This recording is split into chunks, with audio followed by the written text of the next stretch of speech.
welcome to the Beat LA podcast. My name is Matt Ferrucci. I'm a writer-director in Los Angeles, and I am joined, as always, by a man who will actually be attending the 49ers open tryouts this afternoon, Mr. Paul Rule. Paul, how you doing? I'm doing great. For which position? They got a lot of injuries. I assume kicker, right? Well, I was thinking if they fire their special teams coach, you could apply for that job on LinkedIn. That's interesting. I've already applied for the GM role with the Giants. Yeah. I don't know if I'm going to have time to do both. Right. But I haven't heard from Buster yet. Hey, Paul, great to be in person with you again. Too, man. This is exciting. We've been kind of traveling. We were both in the Bay Area last week, where we're from, as we know. Yeah. Because that's why it's called the Beat LA podcast. We're a couple of LA guys still stuck in San Francisco sportsdom. Right. You know, today it's our 33rd episode. Also, Jesus died when he was 33 years old. Wow. Whoa. But it's also, Nick, and this is crazy, this is our 1-year anniversary of doing this podcast. That's unbelievable. I know you mentioned that. Thank you. But Nick, come in here. Get in here, Nick. Nick, get on this side. I was going to bring you a cupcake. But Matt, actually, thank you, Nick, for everything you do. You guys are great. Yeah. Matt, can I walk off? Yeah, walk off. What's going on? Paul's walking away because he was recently in Europe. Did you give me a gift? A gift for you. Wow. For my anniversary. Wow. And because my wife, Kristen, likes you for some reason, we brought you. I don't have a gift for you for our 1 year. Well, you made these cups, so I feel like I owe you. Hey, by the way, I love that it's an RNG Lounge bag. Love RNG Lounge. Shout out to RNG, the best Chinese restaurant in San Francisco. And I didn't give you a bag just because it's an Asian San Francisco bag. Oh, my God, Paul, this is great. I'm going to open this up on the pod. Oh, God, this is great. Look at this. So that's you got a calendar. You know what day it is. Yeah, Cinema Italiano 2025 calendar. And you're half Italian. Half Italian. I got that in Portofino. I also got this in Portofino. Oh, my God, I'm pumped. I think I know what this is. I am nothing if not an enabler. Oh, man, and I know you're trying to stop smoking, so I bought you an ashtray. Portofino ashtray. This is so fucking amazing. This is great. Thanks, Paul. Sorry, you can put your dick pills in there or your coins. Whoa. Okay. Well, I know you're not smoking anymore. Yeah, it's true. Let's get it sponsored by Dick Pills. Paul, thank you very much. Well, and also, happy anniversary, my friend. This has been a great year. I'm grateful for the pod and for Nick. And thank you to DTP and who helped us, whoever helped us on the pod, Rebecca back in the day, everybody. All our listeners who kept us going, everybody watching us on YouTube are like 700,000 people who watch it. I know, exactly. Yeah. And good segue, Paul. You can watch or listen to the Beat LA podcast on Apple Podcasts, Spotify, wherever you get your podcasts. Follow and subscribe. You can also check us out on YouTube. Follow and subscribe. TikTok and Instagram. Follow and subscribe. Paul, we have a great fucking episode today. All right, we're going to be talking about the Niners a little bit. We're going to talk about the World Series. We got a great guest. I don't want to say soap actor. He's a fucking great actor, but he's been on Days of Our Lives for a bunch. General Hospital. Brandon Barash, he's going to be in here doing his thing. It's going to be great. And then we're going to finish up with Best Things We Saw. Paul. And a little bit of NBA preview. And a little bit of NBA preview because we're recording this Monday. I don't think the hat goes with my sport coat and my pocket square, Matt, but it looks good. You look like a GM. You look like Bob Myers is number 2. Who does number 2 work for? All right, Paul, let's get right to the World Series predictions. Thoughts? It's the Dodgers. It's the Yankees. This is the biggest World Series probably in more than a decade. I'm sure Bud Selig, but I'm sure Manafort and Paul Manfred. Manafort, I think, worked for Trump. For Trump. But Yankees, Dodgers, the two biggest media markets. It's no longer Texas and Arizona. Right. This is MLB's wet dream. This is the first time the Yankees and the Dodgers have played each other in the World Series since 1981, Matt. Yeah, a lot of star power. A lot of star power. I mean, it makes you really actually sad to be a Giants fan because they actually have a bunch of guys on both teams that can actually hit home runs and stuff. Every player on that team we went after, Ohtani, Judge, everybody. Soto. I mean, you got Mookie Betts. We didn't go after Mookie. But which we should have, but we don't have any to trade for anybody because our farm system sucks. We're all Yankees fans now. All Yankees fans. Yeah. My friend Mike Panico this week was like, hey, because you lived in L.A. for a long time, are you going to root for the Dodgers? I'm like, what the fuck is wrong with you? Yeah. Do you know nothing about sports? He's a New York Giants fan. I was like, would you root for the Eagles if they're in the Super Bowl? He's like, oh, I think you got a point. Anyway, I've never hated the Dodgers more. The Yankees, by the way, have not won it since 2009. Yep. They're not the evil empire they once were. Right. I'm okay with rooting for the Yankees on this one. Yeah. I'm going to root for Carlos Rodon. I'm going to root for Brian Sabian. Yep. who's a special assistant for the Yankees. I'm going to root for the fact they actually have some real starting pitchers because the Dodgers are all bullpen games all the time. Yep. And that, do you want my prediction? I want your prediction. Yeah, I'll go first. Obviously I'm rooting for the Yankees. We had a bet, by the way, and we split the bet. We did split the bet. So we're going to have to do another bet. We're going to have to do another bet, and I got thoughts on that. Okay. Yankees, Dodgers, I've dug in a little bit. I've looked at the teams a little bit. Yeah. I think a lot of the juju is with the Dodgers and the smart money's on the Dodgers. But like you said, the pitching staffs, the Yankees have a better starting rotation right now. Judge, Soto, Stanton is looking like Florida Marlins Stanton. And I'm rooting for Aaron Boone. Aaron Boone was at USC when I was there. I saw him play college ball. Obviously, I'm rooting for the Yankees, but I think their starting pitching gets them over the finish line. Yankees in 7. Yankees in 7. Okay, good, because I got to neg this, and I also think that this is not necessarily neg. I think the Dodgers are going to win it, and I'm very upset about it. Yeah. But I think this is their year. I said this when they beat the Padres. They've had a harder road. The Padres, the AL's terrible. Yeah. They beat the Royals and the Guardians, who basically have like a $20 million payroll. Right. The Padres and getting through the gauntlet of that series where Machado's throwing the ball at fucking Roberts and all that shit. Yep. And they faced elimination.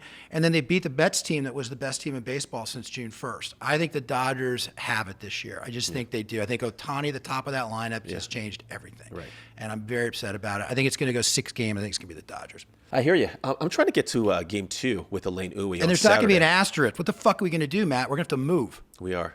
I don't know. I mean, you just got to have to live with it. And then fucking Pantone 294 and all that shit. We're going to have to eat that fucking Alex Soto shit.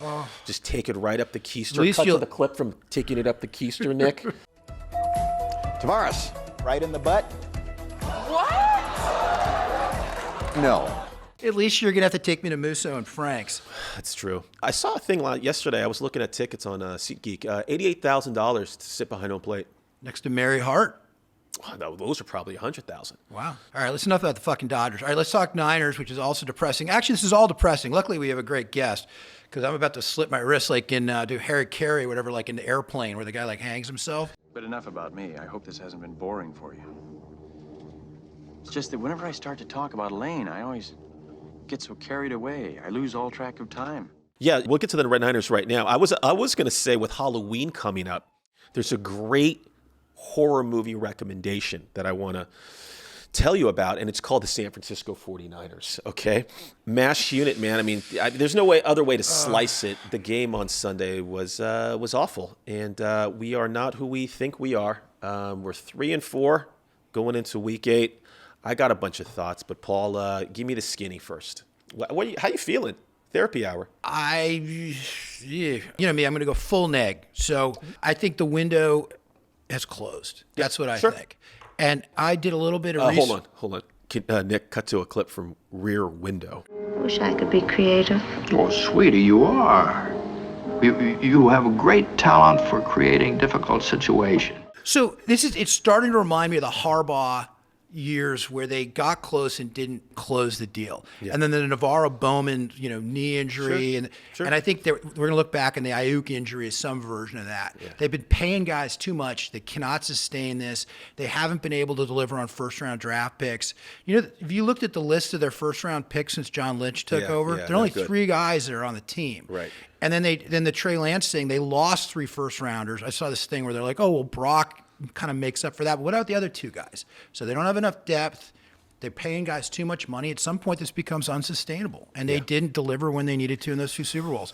I think they're in for a world of hurt, Matt. And I'm glad the basketball's starting. Yeah, listen, I'm right there with you, Paul. It's a MASH unit, like you said. Ayuk's out for the year. I'm going to go silver linings zag. Okay, for all the 49er fans out there.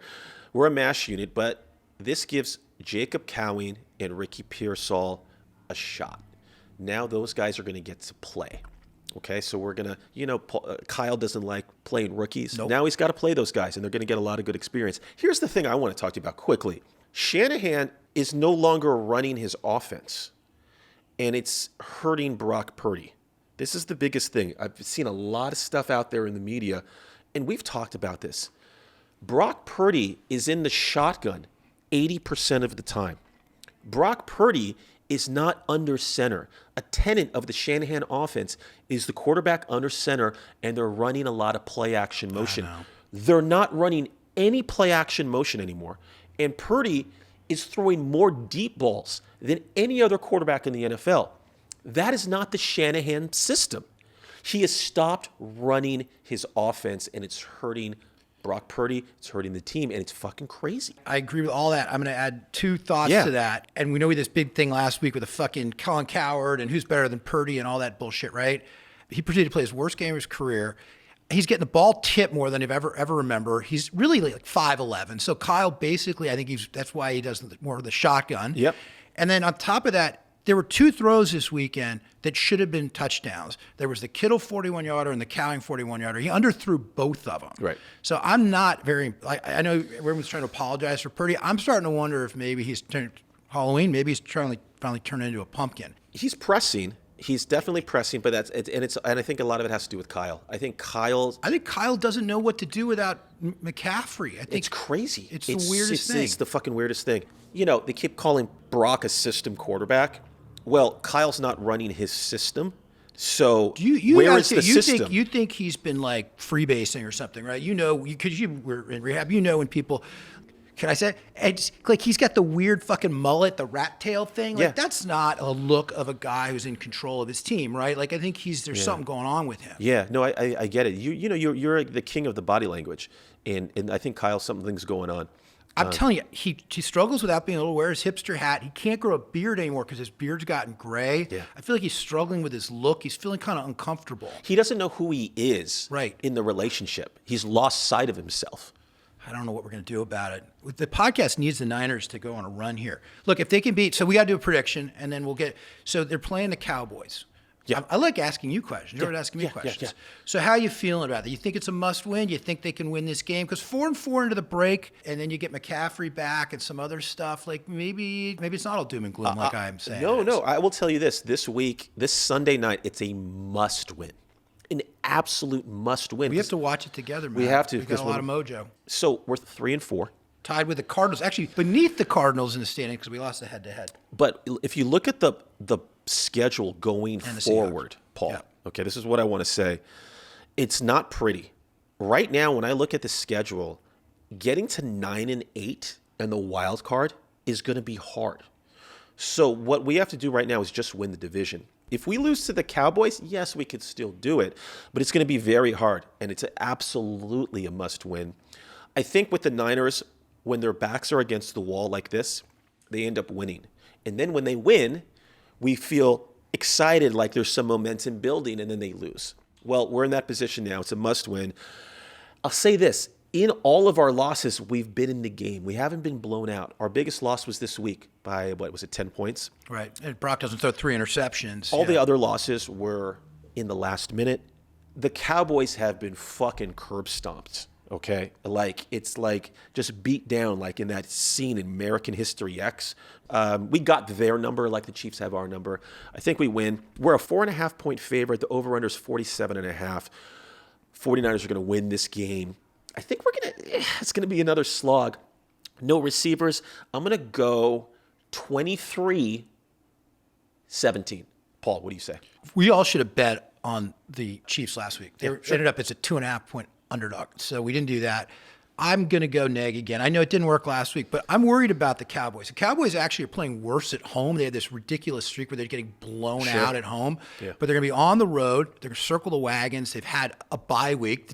The Niners keep playing teams on fucking bye weeks. We went into this at the start of the season, how they basically have the worst rest differential in the league, right? They're getting ready to, by the way, and as you said on the B side of the season, they got Buffalo and Green Bay on the road coming up, right? I think it's a must win, but I don't know. At some point, a team rises up and says, like, fuck you, stop kicking dirt in my face. I think the Cowboys are going to win this. I think it's free fall. I think this is 2021 all over again. Okay, so what's the score? You always do this. You always tell me something's still going to happen, and then you don't give me a score.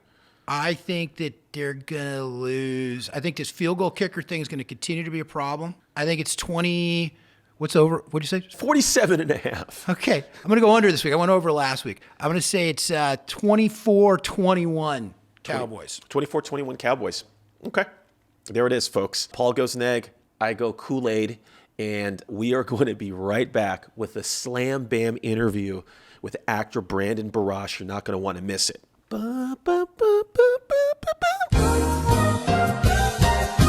So the red, that makes me think of the red light district in Amsterdam. Do Okay, you yeah. know why the lights are red in Amsterdam? Tell me. Because of syphilis. So back in the day when Amsterdam, you know, it was a port city, right? And you Yep. have all these sailors coming in. Yep. They were looking for some company. Sure. Well, syphilis was running rampant at that time. And they discovered that under only red light, you can hide the symptoms and like the sores, the rashes, all the shit from syphilis. Okay. So the whores would line up in these windows Yeah. under red lights, Yeah. and the sailors would be none the wiser, Yeah. and they'd be getting back on the boat with syphilis Wow. because of the red lights. I've been to the red light district in the So have I. late 90s. Yeah. Did a lot of window shopping, Paul. You didn't purchase? He brought his own blue light with him. I'll just say it was back then. It was 60 guilders. He's like, I'm a director. I don't like the light in this room. I wasn't a director yet. They might be on the euro now, but it was $30 American. But $30 American? yeah, you only know that if you were negotiating. Yeah. Beat LA heads, we're back to the Beat LA podcast, and as we said, we have a very special guest, Paul. We say that for every show, but we really mean it this time. You've seen him on TV shows like Criminal Minds, Lucifer, The Last Ship. But he's probably best known for his roles on General Hospital and Days of Our Lives. Ladies and gentlemen, actor Brandon Barash. Brandon, Hi, what's up, good man? to see you. Good to be Brandon. here. Thank you. I'm gonna clap for you guys. All right. Golf clap. clap. Go Thank clap. you. Men at Work. Men at Charlie Work. Sheen Wow. and Emilio Estevez, like circa 1989-ish. Sure, Emilio Estevez directed that movie. I did not know that. Auteur Wow. Emilio Estevez. Look at that. Yeah. Charlie Estevez, not Charlie Sheen. Right. Yeah. Right. And I assume that means Martin Sheen was Martin Estevez. Estevez. Yeah, of course. Yeah. The whole Estevez family. So you didn't want to change your name. No, you know, I did think of it. Yeah. Because this was back in the day when everyone was like, "Oh, you're going to Hollywood to be an actor. You've got to sound white." And Barash doesn't sound white. Not to mention the different iterations I get all the time. Yeah. Barash, Butt-Rash in elementary school. Sure. So I was like, okay, I don't know that name's going to work for me. So in my mind, I was going to be Joseph Brandon. Sounds serious, right? Very 90210, People will take right? me seriously Yeah, as Brandon Joseph Walsh. Brandon. Yeah. And the ones that are close to me they can call me Joe. I'll be that guy, right? You know what Joseph Brandon sounds like, Paul? It sounds like a villain in Lethal Weapon. Like Mr. Joshua. Oh, hey, man, we went through this act already. Go through it again. Who are you? That's hardly important, but if it matters, you may call me Mr. Joshua. Paul, did you ever want to change your name he's not when you were nearly trying Aryan enough to, for before you that. became a famous TV writer? That's a great question. So I actually didn't want to change my name. I think I've told you this. My name is both a verb and a noun. There you Paul go. Rule. Watch Paul Rule. Paul rules again. I look like an action hero, don't I? You do. You In my sport coat and my pocket square. you know, last That pocket square, it's got a blade on the bottom. Like Peaky Blinders. It just, Hey, it's the Kingsman. Yeah. It's like Kingsman Yeah. the geriatric version. geriatric version. I got a pitch. Marigold Hotel or Red meets Kingsman. Remember those old people movies? They with Helen Mirren. And The marigolds. I remember salmon fishing in the Yemen. I'm not going to ask you to cut to the clip on that. His wife. We're not talking nearly enough to our guests. But his wife yesterday sent us a picture of Yeah. me and Paul during the pandemic. We did this Okay. film and we put it Okay. out there, and so we had to do like this promo video for a festival. I had a little bit of a beard going. I looked like a Yeah. little bit of a terrorist when I grew my beard, but Paul grew out the beard and the hair, and it was full like Michael Bay villain. awesome. Yeah. Awesome. I shouldn't bring this up. So I get various celebs. We're going to ask you what celebrities you get because you are a celebrity. But sometimes I'll get like George W. Bush, right? Yeah. That actually Yes. came up Oh in one my of our God. clips this week. I see that. Yeah. Well, I started getting Chris Christopherson. So When you had the long R.I.P., hair. Yeah. So you tell him. Yeah. Don't take this as, oh, you look like this guy. If you look like this guy, you look like his very dapper younger brother. Okay. But you have these mannerisms that I can't unsee. Stephen Root. Stephen Root. Interesting. You Take do- offense, Paul. I Take offense. Isn't Stephen Root the guy in Office Space? No, He's like- with the stapler, and he Yeah, played he's a stapler. in Barry. He was like his father figure. Wait, Yes. you're talking about me. I look like Stephen Root. You don't look like no. You don't look like him. You're doing it's like even the way you're laughing for some reason, your mannerisms are very similar to his. Barash, you know who Yeah. I get a lot? Who? Hector Villachese from Fantasy Island. They playing. Wait, Matt. So go like this. I see it. You see it, Yeah. Or you're at the red light district. So Paul, we were doing a little research on you. Yes. Not you, Okay. but us. And he's So like, how do you go from the red light district to we were doing research on it. research. Am I about to see photos that have just now surfaced? No, not at all. I don't think you've given quite enough context about Brandon as a great actor, but also he's been on General Hospital and Days of Our Lives for how long? I shot my first episode of General Hospital in, I believe, August of 2007. So like 3 years ago. It feels like 3 years ago. Before, but Paul was asking me, he was like, how do you guys know each other? And I said, Yeah. the ABC Diversity Showcase. Yeah. And he said, hold on. Oh, that actually is a good segue from I was going to change my name because And so Barash, I get why you did Barash because it sounds ethnic, but can we talk about, can you ask Barash is his name. I know, but the diversity thing, you were curious. Like, That's actually Joseph Brandon. I changed it. I wanted to sound more ethnic. you wanted Everybody to likes know a good how- alliteration, man. How did you feel when we, like the diversity thing? I was like, why am I here? Do they hate me? Because I think, the only white guy. Yeah. You have to apply, right? So you kind of knew when you were applying. They knew going into it. I auditioned for that thing. Yeah. I think we had a couple of auditions. Yeah, It was not a one and done thing. No. You go in a couple times and they look at you and they make their notes and they look at you again and they make more notes. And to this day, I don't know why I was part of the ABC Diversity Showcase. But thank God There's you nothing were. diverse about me. Did it help the career, do you think, into the soap thing? I have no idea. Yeah. I mean, I know Mark Teschner was there, Yeah. the casting director for General Hospital, and I had later found out he saw me there. He had already brought me in several times for different roles. Right. But I don't think it had anything to do with why I got the role on General Hospital. Sure. I don't think it led to, if it led to any direct jobs, I don't know about it. Same. Yeah. I mean, you remember being in that room the next day and people were like, oh my God, I got this call. And I was like, Yeah. And we were, because I was borderline. I'm like, what are you? Are you a spy? Personality or? Borderline. I don't see you as borderline at all, man. My problem you was seem quite normal to you're me. brown, but we don't know what you are. No, borderline Yeah. personality. I just found out what you are 10 minutes ago when we were like talking over there. You couldn't put me in a box. Yeah. And I think it didn't help. But yeah, I remember those things where people were like, oh, I got this agent, that agent. I ended up getting Jerry Seinfeld's manager out of that. Oh, shit. But that didn't really take my, look where I am now. I'm doing a podcast. You got to see Jerry Seinfeld at the Forum. Yeah, exactly. So you did General Hospital. 7 years? 6 years? 8 years? 7 years. 7 years. I did 7 years. Yeah. And they wanted me to renew, and I was done with that phase of my life, and so I respectfully declined, and they had me back every year for a couple of years, like every December. What's your character's name on that? Johnny Zakara. I looked that up on Wikipedia. He was like a son of like a mafia don or something like that. I right? was the heir to the Manhattan throne. Yeah, see? That's amazing. 27 years old, I was heir to the Manhattan throne. I'm jealous of you. Your name's Ferrucci, and he's playing This mob is guys. why I retired because Yeah. I'd be Italian, and but then Brandon would get the thing. Yeah. So there you go. I was on. It's General okay. Hospital. You're like if the mob boss had an affair with like his cleaning woman or something. Can I say that? Yes, you did. Wait, Hold on. Let's game this out. Let's game this out. But it's kind of like Arnold Schwarzenegger. So He hold did on. it. I think we got an idea Yeah. here. Let's finish this pod and then start Okay. writing this. Okay. A mob boss sleeps with his cleaning woman. Right.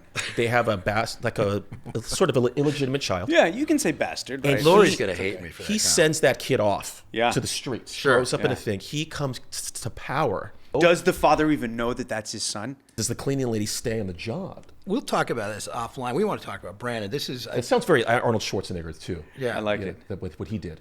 You will leave the house now. I want to finish this train of thought. Nice. Wait, hold on. Cut to the clip. Get to the chopper! Get in the chopper, boy. Do it. Do it. Apparently Yes. they're great friends. And the son Yeah, but is, like, Maria super Shriver buff. was very upset about this. Sure. but Understandably wives so. tend to get upset about things like that. That's why my house is so dirty. Were you ever on a soap opera? I was never on a soap opera.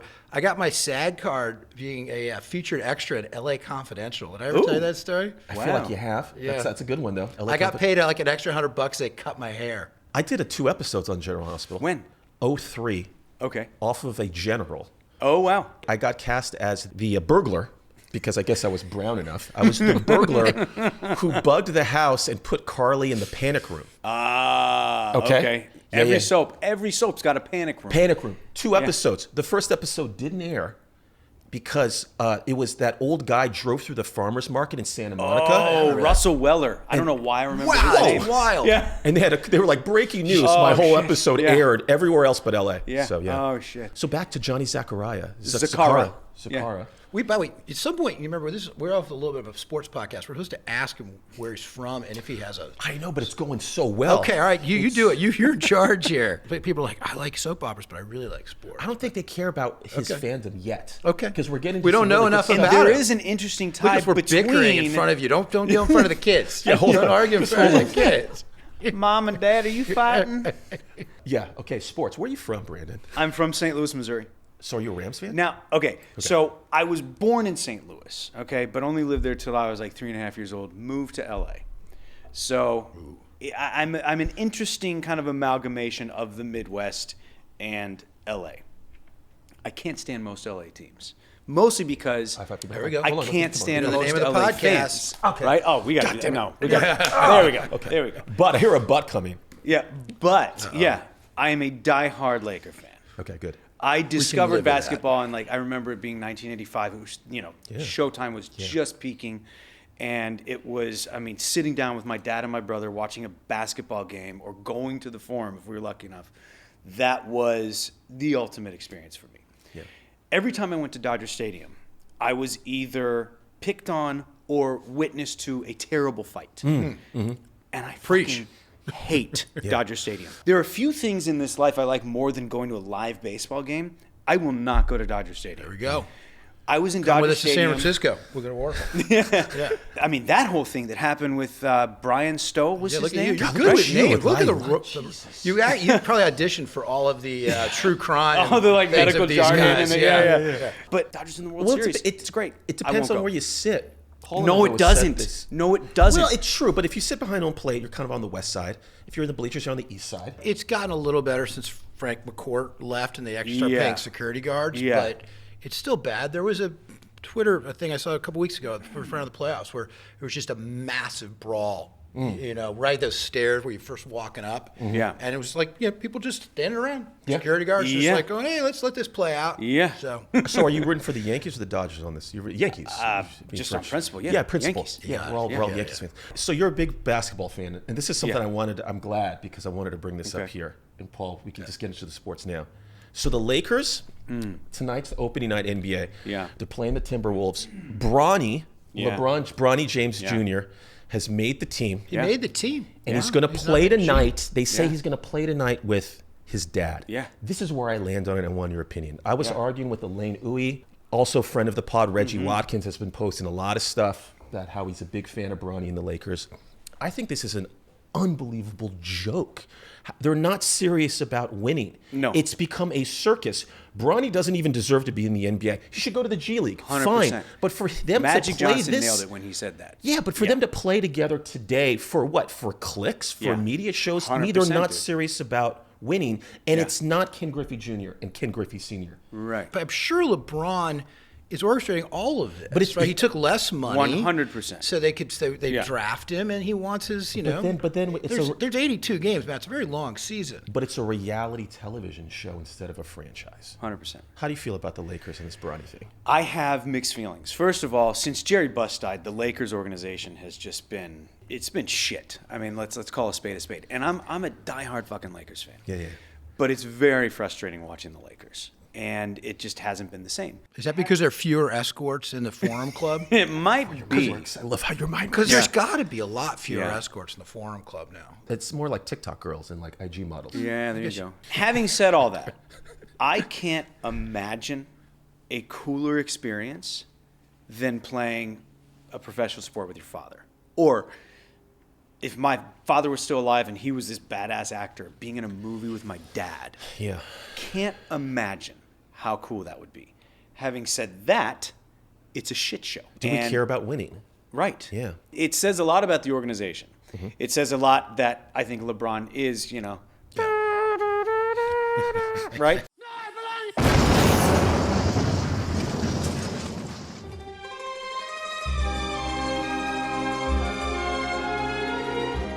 On one hand, I think it's so fucking cool, father and son playing together. Sure. Right?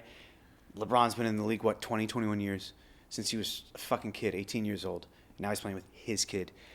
But yeah, they don't give an iota of a fuck about winning. Can I curse? Is this? Yeah, absolutely. LA's Nepo baby town, right? But if I wanted to, if I'm a Laker fan, I want to win. You know, it's just they're not going to win. But and you're right. Bronny James belongs in the G League, honing his shit, figuring it out, and he's not going to be.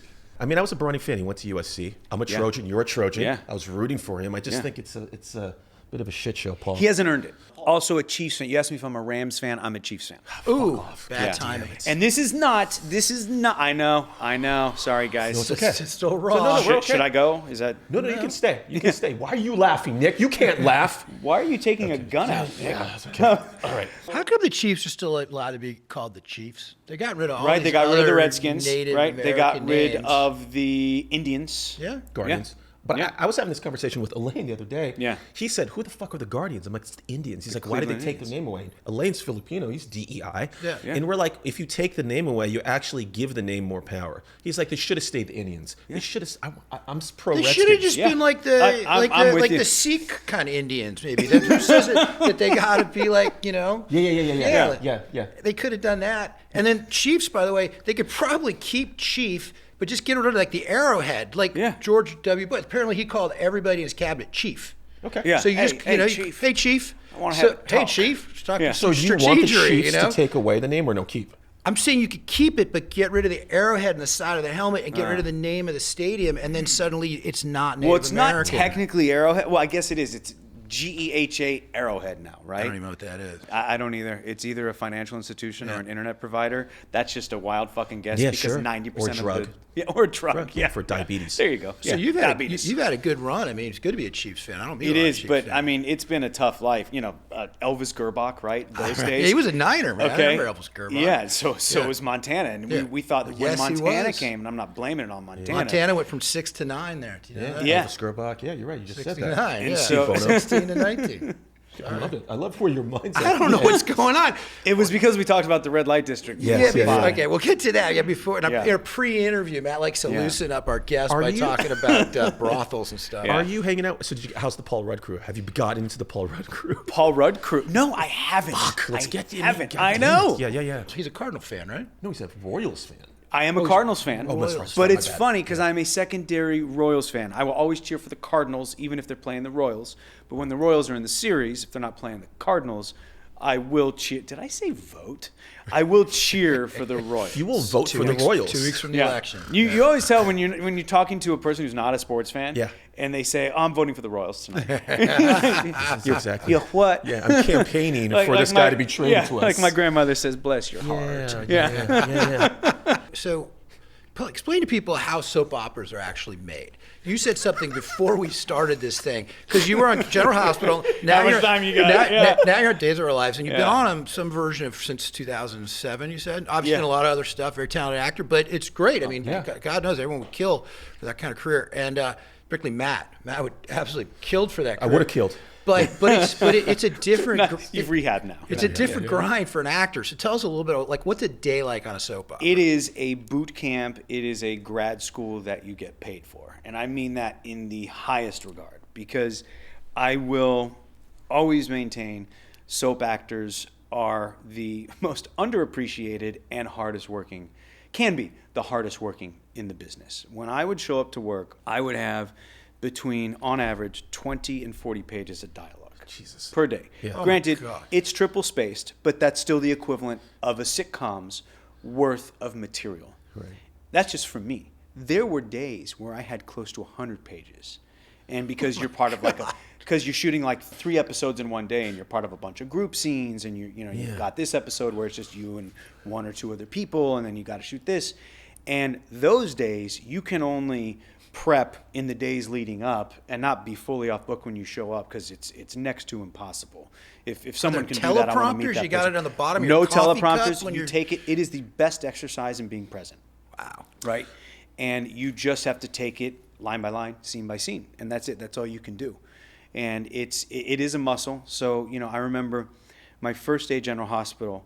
they sent me 12 pages. I was like, how the Yeah. Holy shit. 12 fucking pages? You A do lot of prime like time. medical jargon and shit. in Yeah, there, too, I mean, right? I was a mobster, so... Oh, great. That's yeah. right. I forgot So- about that. Yeah. Your name on Days of Our Lives also was Italian. Yeah, it's Stefan Demera. Stefan O. Demera. Stefano Demera. Yeah. But like Yeah. on I had a buddy who was on I can't even say because I'll out him, but he was on a show for 6 years of soap, and he started doing drugs during this. He says his addictions came back, and sometimes he would show up a little, either hadn't slept or he was hungover, but he had to do his thing, and he would have lines taped to certain things. So when there was that dramatic turn, he was actually trying to find the line, but they would kind of work it in. How Brando of him. Yeah. Gabriel Byrne, I worked on a sitcom with him. And Yeah. And he used to shoot like 3 pages a day on a movie, right? Yeah. Or a play that never changes. Yeah. And so we started, he couldn't remember his lines. So we would start writing like Ben walks in and pours himself a cup of coffee because his lines were in the coffee. Or he's like, Ben opens the cabinet. And because his lines were in the inside of the cabinet. The weirdest thing when I was on the soap for 2 days was the director a lot of times is like the eye in the sky. Yeah, you the God see mic. the God mic, and that was always odd. Where it was like I'd walk on set and they'd be like, "Matt, can you do that again? But do it slow." And I was like, "Where the fuck?" And it felt very impersonal. It's not anything personal, but it does feel impersonal because it's all about get it done. Yeah. So we would shoot on average about 100, 120 pages a day. God damn. Okay, so that's almost that's 3 sitcoms in one day. Right. And so it's all about getting the scenes laid down. Yeah. So a lot of times, if everyone gets their lines right and it makes sense, we're moving on. Yeah. One take. Yeah. 5-page scene, 6-page scene. Jesus. Yeah. One take. One take. So it's a good exercise in making choices, right? Showing up prepared. Yeah. Committing to your choices, and also pivoting. If you get a direction, you don't have any time to suss it out with the director or with your scene partner. You are on. They'll come out, give you the direction, go back, rolling, and that's it. Can I read this to you real quick, Paul? Please. In 2018, I just want to say it out loud because this is crazy, but this really happened. In 2018, you joined Days of Our Lives in the role of Stefano Demera. Okay, you played that character for a year, and then it was killed off in 2019.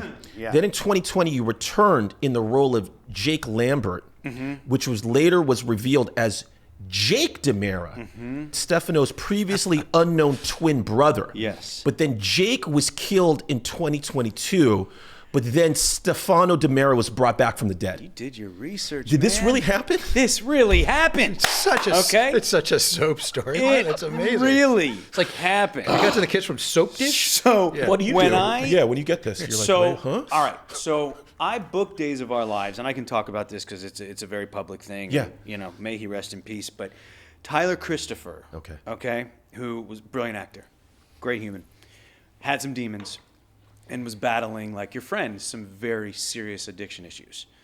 So, and he and I were on General Hospital together. We were great friends. And then, I left General, and a couple years later, I'm a single dad with custody of his daughter, and I'm not working because my life was my daughter. Yeah. And I get a call from Days of Our Lives, or from my manager, who said, Days just called. Would you be interested? I said, what are we talking about? They said, well, we don't really know. There's an actor on the show who is having some issues right now, and he's been coming to work, not coming to work. Would you be willing to get paid to wait in the wings, essentially, at home? They're going to send you scripts, learn the scripts. You may not even have to show up to work. They're going to pay you. I said, where do I sign? That happened. It's like a backup quarterback. It's a great That job. happened twice. Yeah. Poor guy. Yeah. And then about a year later, from when it started. Wow. Jesus Christ. Can I get you want a hot dog? Or It's such a fascinating story. So It's like about young a year Frankenstein, later, you made a yummy sound. Yeah. I get the call for a third time. And I was out to lunch with a buddy, and I was like, hey, what's going on? Days called. Okay. How many episodes am I going to learn? No, can you go to work tomorrow? I was like, yeah, I'll do it. And so that was it. I started, and it was another baptism by fire. I show up, and I'm in the middle of this storyline where Stefan is courting this woman who's got an entire Cuban drug cartel after her. The whole Demera mansion had just been shot up. There's fucking shrapnel everywhere, broken glass. She's singing opera to me. I'm strangling some guy in the corner of the room, playing chess. all over the place. So that was my intro into Days and Stephen Demara. A year later, Stephen unceremoniously gets written off the canvas, and that was it. I was like, okay, good, done. Thank you. You guys, that was great. This job served its purpose. And I get a call a couple months later saying, we made a mistake.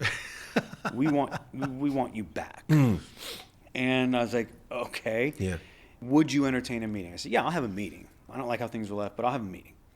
And so I met with them, and they said, we're very sorry. We want to have you back. Here's the thing. We're not going to bring Stephen back. He's got a brother. Oh, shit. I was like, okay, what's his name? We don't know his name yet. Yeah. Where's he from? We don't know. But we want him to be different from Stephen. Do you have any input on this? I was like, okay. Yeah. Other than its ludicrous speed. Prepare ship for light speed. No, light speed is too slow. Light speed too slow? Yes, we're gonna have to go right to ludicrous speed. Yeah, that's just another Tuesday in daytime TV, though. Yeah, right. Sure. So we want you to help create this character. I was like, oh, okay, great. Yeah. So my idea was like he was some badass like foreign agent and off in some other country, like some European country, because I can do accents pretty well.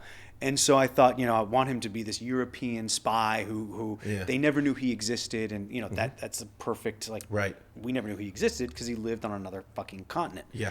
No, we wanted to be from the U.S. We want to do something like Southern or New York. I said I can't do New York because I did New York on General Hospital. It's too close. I wanted to do something different. I had just auditioned for this pilot that took place in Pittsburgh, and we all had to do a Pittsburgh accent. Okay. So I went to, like you went to YouTube University and learned how to do a Pittsburgh accent. And I sent them my tape, and they're like, yes, that's him. That's him. Did you give you like a fake mustache or like something like that? Right. Like Bobby Valentine who got kicked out of the game and he came back wearing like glasses and a fake mustache for the Mets. Yeah, like Paul Pierce when he shit his pants in the middle of the Laker game, right? Right, exactly. Yeah. He comes back with clean pants. Yeah. Don't you love, by the way, quick segue, go to the clip. Certainly not the sight the Celtics and their fans want to see. Paul Pierce in a lot of pain. Everyone thought for years he was faking an injury, and then it just recently came out that he actually sharded himself in the middle of a game. This is serious. I just sharted. I don't know what that means. I tried to fart and all shit came out. I just sharted. Paul was a gangster. Yeah. So where Stephen was like this, very, very refined kind of white collar guy, Jake was like this kind of bumbling idiot from Pittsburgh who he's a mechanic, and his body language was totally different. Yeah. He talked different, so it was really fun. And Yeah. you never really, as a leading man, get to play a character on a daytime show as a male lead. And so it was a really fun exercise. Well, 2-3 years into that, they were like, we don't know what the fuck to do with this guy because he doesn't fit the typical Demara prototype. So then they killed Jake They off. killed Jake. I'm just double killed checking. Jake. Didn't fire me. Yeah, killed him. I was shot on a Tuesday. On a Wednesday, I came to work, and I had this Iron Man apparatus in me. Stephen had been alive all along. He had been kept alive by Dr. Rolf, frozen on a fucking table in a secret lab somewhere. And so it's like Ted Williams. They took Jake's heart and put it in Stephen's body. Oh. Yeah, because after Stephen died, naturally his wife gave away his heart. And so I'm getting good ideas for the movie where you're the son of the mob boss and the cleaning woman. The cleaning ladies. Yeah, the this is child. helpful. Yeah. There you go. So anyway, Stephen comes back with Jake's heart, and then I did another, 3-4 years, and that was that. Man, I mean, the artist in you's like, what the fuck? But the paychecks are nice.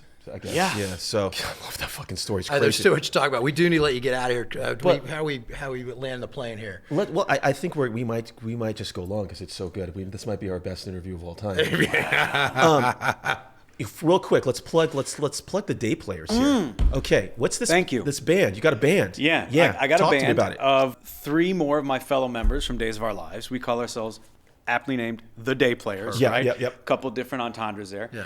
But it's myself, Carson Boatman, Eric Martzoff, and Wally Kurth from the Day Players. Wally was also on General Hospital. Okay. Still is on General Hospital. Yep. And we have a cover band. We wanted to make the fan meet and greet experience. We wanted to enhance it. And I did this on General Hospital with some of my castmates on General Hospital. We were Port Chuck. Okay. Yeah. General Hospital takes place Yeah. in the fictitious town of Port Charles. You guys, So we were kind of Port Chuck. a yacht rock band, Right. Port Chucks. We cover good name for a yacht rock band. And so when I moved to Days, there was a guy, Eric Martzoff, and Wally Kurth. They had always talked about starting a band. And when I joined, they were like, okay, let's do this. And there's this other guy, good friend of mine, Carson Boatman, who's got just ridiculous musical talent, as do all the guys. And we all kind of came together and formed the Day Players. And we're actually leaving on Friday. We're going to play Raleigh and Virginia Beach this weekend. Yeah. What do you play? What's your... The four of us are all frontmen. Okay. Right? So we do, we do about 20 songs per show. Each of us has, I think, 3 or 4 solos, and then the rest of them are group songs where we'll each, switch off lines or verses, back each other up with 3-4 part harmonies sometimes. So I sing and I play the harmonica and percussion. Every once in a while, I'll play guitar on a song that I sing. Okay. I do a rendition of "Shake It Off," by Taylor Swift. Matt knows who sings that song. Yeah. You're the one who went to a Taylor Swift concert, though. I didn't go. Oh, did you? I was tried to get tickets. No, I was afraid if I went to a Taylor Swift concert that I might get in some kind of thing where I would be banned from walking near high schools and stuff. I understand that. But the Day Players. What are you doing here, man? You're by yourself? Right. Yeah. So you go to a lot of places. We've never toured Virginia Beach or Raleigh. The crowd, a lot of women that are fans. It's 90%. Like women. Tom Jones panty throws type of shit, right? Yeah, right? So. Yeah, I mean, we do. Maybe they're depends. I was going to say, so we skew toward we do have, some of our audience members are young, but we get hit with a lot of milk of magnesia jars and, some Depends every now and then. Sure. Like clean Depends. But we love our fan base. They are rabidly loyal. Gotcha. That's so cool. They're incredible. And you can go to thedayplayersband.com for tickets. You can also go, we are the Day Players Band on Instagram. Gotcha. And the upcoming dates are, you're going... Upcoming dates are October, I think, 26th and 27th. You have to check the Day Players Instagram in Raleigh on this Saturday. Yeah. And Virginia Beach this Sunday. And then Saturday night, November 2nd, we're playing Hollywood, the Bourbon Room, Saturday night. What date? Saturday night, November 2nd. Where's the Bourbon Room? Let's go. It's on Hollywood Boulevard. Yeah. We played there last year. It's a great room. It's a lot of fun. We put on a fun show. You guys should come. We're going to come. I'm not just saying that because I'm in the band. Yeah. We put on a really fun show. I don't know if I could ever go without watermelon sugar high. Watermelon sugar high. Before we get you out of here, Paul's got a question that he needs to hit you with right here. I mean, I've got a couple questions. Go for it. Let's roll okay. all day. So not everyone we have on is an actor. So I often who would play you in the story of your life. So since you probably play yourself, I guess maybe the other question is, you can either answer that question, or when you go up for roles, are there other guys that look just like you, and who do you tend to lose roles to? Ooh. That's a really good question. I don't know the first part of that question. Okay. Do they look like me, and who are they? Because no one goes in the room anymore. Yeah. That's right. But there used to be. They used to be. I did my research, and I saw that you played Thomas Calabro in the the unauthorized Melrose Place. He's a lot older than you, but they saw you somehow look like Thomas. I played a young Thomas Calabro. Yeah. So a lot of the guys do look like me. In the beginning, it was funny. Chris Pine and I were both represented by the same agency. And so he and I were acquired by them around the same time. And so he and I were going out for a lot of the same parts. His career took off a lot faster than mine. A little bit. Yeah. He became Captain Kirk. Right. And I became Johnny Sakara. I mean, you know what? I have no fucking regrets. That's fine. I love my life. I wouldn't change anything for a fucking thing. Did you ever date the same woman? Because you guys kind of look similar. Did you ever date Chris Pine? No. Well, Chris, we went out on a couple dates, but it just we weren't each other's type, really. Gotcha. Hey, you kind of look like Stephen Root. I'm trying to find some fucking way to get back at you, but I haven't figured it out yet. I mean that in the best way possible. He's too handsome. I can't even come up with it. You got to hit him with something, but by insulting somebody else. I'm just asking if he has an Eskimo brother or not. Oh my God, that's true. That's where he was going. Eskimo brother? Yeah, we had a pod. Is that like doppelganger? You had been with the same woman at certain times, then you're Eskimo brothers. Okay. Yeah.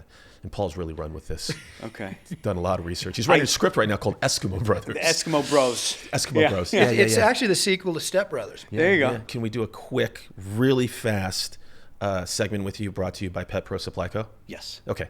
This is Pet Peeves. What if I said no, by the way? What would you do? Then I would say thanks for coming. Who's your favorite co-star? What's the favorite scene you ever done as an actor? Like, and who is it with that our audience would be like? Okay, oh, that I will say my favorite job, my favorite role, my favorite set to be on. It's the trifecta. Was Timeless. I got to play Ernest Hemingway. Ooh. And that was so much fucking fun. Yeah. Because I've always felt that I'm a character actor caught in a leading man's body.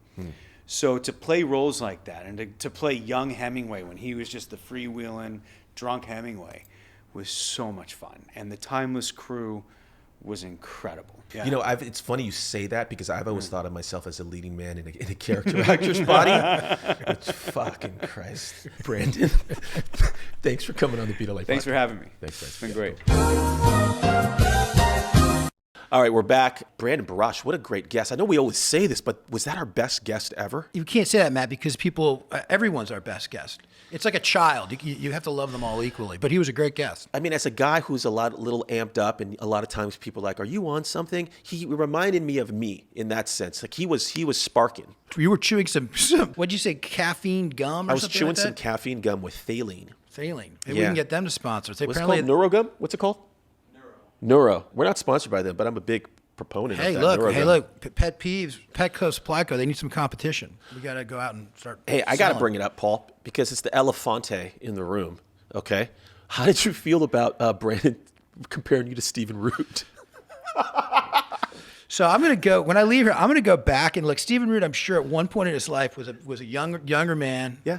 Probably handsome. Yeah. Somebody said, hey, go to Hollywood. Yeah. So, I'm going to go with it. Go with it. Yeah. Own it. Yeah. Own it. Thank you. Yeah, you're always Jeremy Strong to me. All right, we're here, BLA Podcast. We're going to get into a couple of things quickly.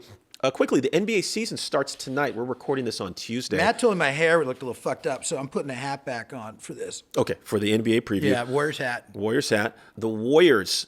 Let's just talk a little bit Warriors. Let's just do a little Warriors preview. You want me to set this up? Please. Okay. You work at Chase Center in your off time, just hanging around. Okay. And doing stuff. And you know your basketball. I do. I do know a little bit about basketball. Here's my Warriors hot take, okay? Yeah.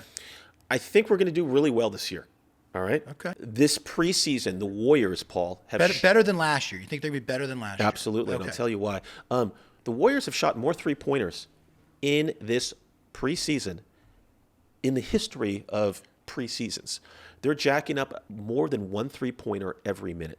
We're going games where we're putting up 40, 50, 60 three-point attempts because Steve Kerr, unlike Kyle Shanahan, has realized I coach a team that doesn't get to the free throw line. So you know what we're going to do? It's going to be 7 seconds or less offense. We got the guys to do it. We got a lot of depth this year. We got Buddy Hield, looks great. DeAnthony Melton. We got slow-mo Kyle Anderson. A lot of depth. We've got about 12 guys on our team. I think the depth this season, and it's going to be a calm year, Paul. No Draymond punching Jordan Poole.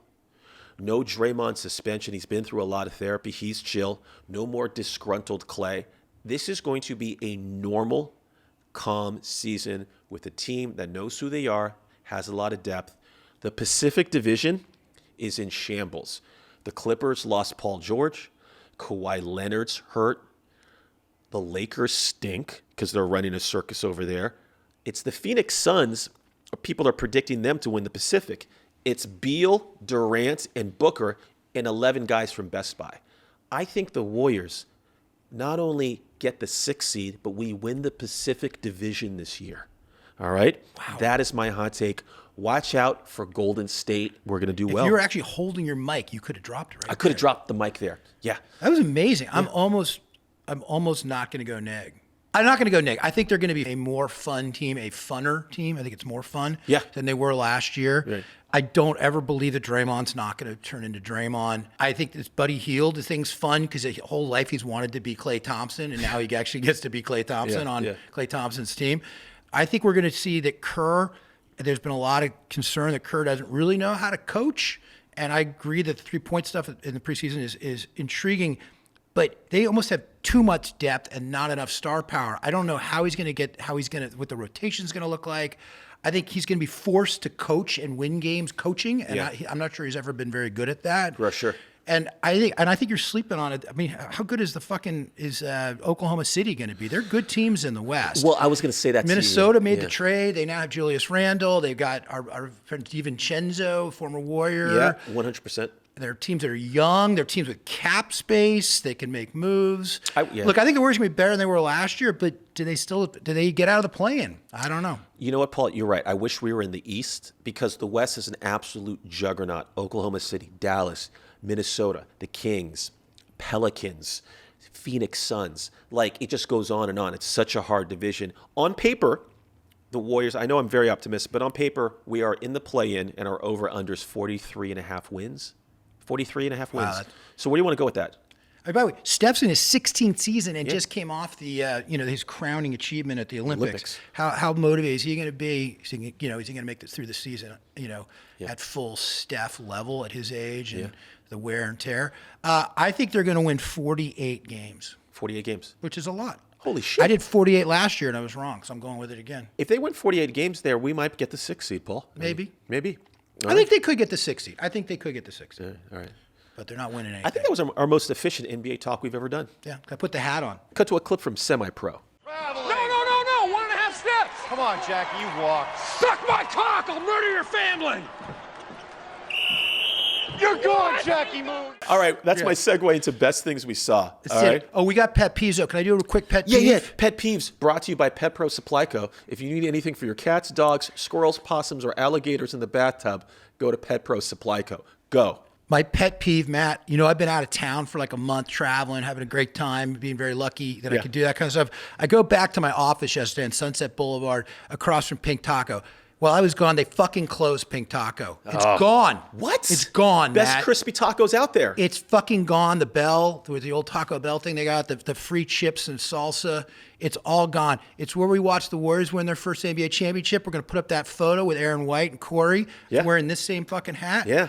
I'm devastated. It was my happy hour across the street from my office. So that's my pet peeve. Apparently in LA, you can't keep these restaurants going. They fucking landlords are like, oh, we're going to actually get more rent from somebody. Yeah. And then they were like, no, LA's a ghost town, so you're actually just going to sit there and have an empty fucking storefront. Goddamn, Pink Taco gone, man. That is a serious pet peeve. Yeah. That is the most locked-in pet peeve I've ever heard. Thank you, Matt. Yeah. I waited to tell you that until we were on the air because I wanted to see your reaction. Yeah, I have one quick pet peeve here, and it's not going to be on the level of that, but I want Nick to be present when I say this because it's ridiculous. Ewoks. How are they a current pet peeve? I mean, I got no issue with that, but how are they a current pet peeve? I don't know. I was watching Return of the Jedi on TNT. I was just flipping through channels, and the Ewoks almost kicked the shit out of the fucking Empire in the forest. How's that even possible? It was fucking ridiculous. It was the most ridiculous. I thought I was watching Spaceballs, but it was a real thing. George Lucas thought these little teddy bears, these fucking stormtroopers have like space guns, and then the Ewoks are just kicking their ass. It was so dumb. So dumb.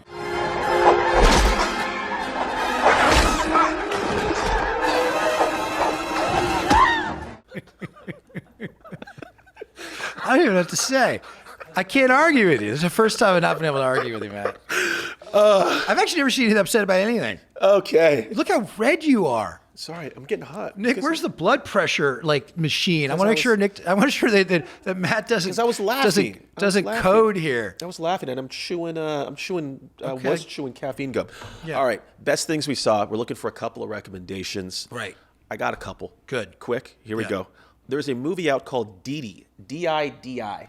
It's streaming on Peacock.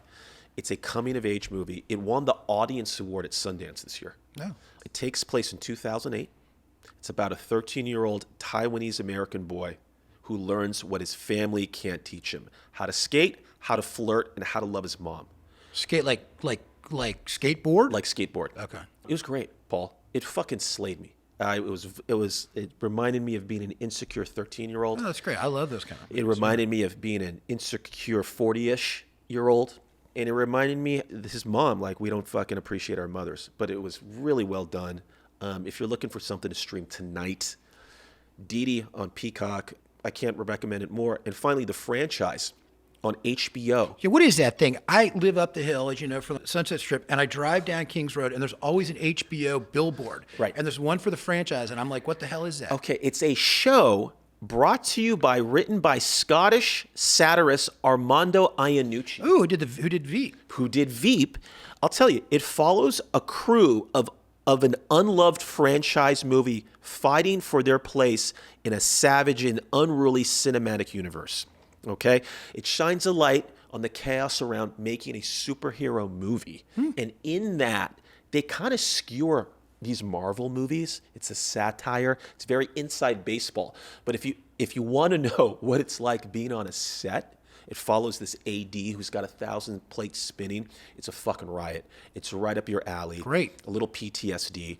Really well done. I wasn't going to watch it. I hit play. I was laughing my ass off. That's great. I will check it out because I still haven't watched Industry. The Wall Street Journal called out this week for writing a show that doesn't make any sense from a actual banking and investment banking standpoint. Right. And when I say the Wall Street Journal, that's a really, really lazy take for people that want to do that, because the show is actually about class system and about the fucking characters. And that people just want to sling darts. They go, oh, it was in the banking. It was like the fucking baseball wasn't great in Moneyball, but it wasn't about that. It was about the characters. I thought the baseball was good Moneyball. We can agree to disagree. Yeah. I didn't, as usual, Matt, I didn't see anything. We're trying to crank out these podcasts once a week now. I got shit to do. So, but I did finish Slow Horses. I do recommend it. I agree it wasn't their best season, but it wasn't their worst season. Okay. It's just a fun show. I feel like Gary Oldman was shooting a movie during it because he was hardly in it. Right. But I think but they're already like, next season, like they've taped trailers for the next season. Who has those shows? Right. It's turned into kind of like a nice little security blanket. You sit on your couch and you suck your thumb and you watch Slow Horses. And I want that lead guy, young guy, to hook up with the girl. By the way, you know who he's married to in real life? I don't know how to pronounce her name. She was in Saoirse Ronan or whatever. Saoirse, the Irish actor. Yeah. Saoirse? I don't know how to fucking pronounce her name. But they're apparently married. Oh wow. Yeah. Wow. I read that in I don't know when I was over in London. In Us Weekly on the pool. Look at you. You're dressed like Cary Grant over here at the fucking Polo Lounge. Matt, I just like wearing a sport coat and a pocket square, not telling you ahead of time because you get so fucking pissed. You look cool. Thanks, hey, buddy. New York eats its young. Let's fucking go Yankees. All right, let's get out of here. Hey, Paul. Yeah. Let's do one quick shout out to everybody that fucking supports the Beat LA podcast and still listens to the show. We really appreciate you. Yeah, 1 year in, baby. All our great guests. Chris Titone was great last week. Brandon brought it today. Yeah. No, we're having a great time, Matt. This is fun. And we will be back next week with another really cool guest. I can't even slow play it, or I'm not going to tease it. But come back next week after the Niners lose a heartbreaker to the Dallas Cowboys. Oh, God. Anyway, let's hope, Matt. We need him to win. It's good for the pod. Beat LA. Go Yankees. Go Yankees. Yeah, go Yankees. Beat LA. Fuck you, Dodgers.